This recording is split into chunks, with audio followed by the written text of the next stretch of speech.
Primetime News this evening, JCF outlines plan to use AI to transform the force. Is the new COVID variant a threat to the region?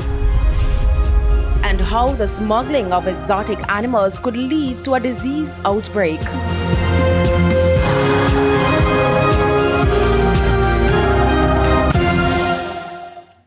Good evening and welcome to Primetime News. We're live on air and online at onespotmedia.com. I'm Giovanni Dennis. And I'm Kelisha Williams with a preview of what's to come in the financial week. Here's Anthony Lugg.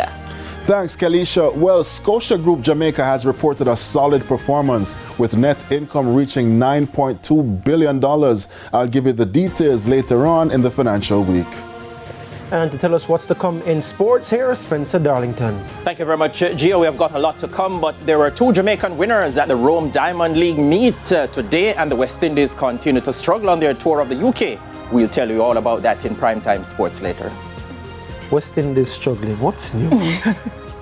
And Romain is also here with what's to come in the weather reports.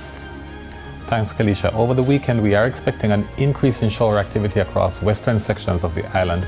And we're also expecting the winds to decrease slightly across northern sections of the island. I'll tell you more in the weather report and forecast.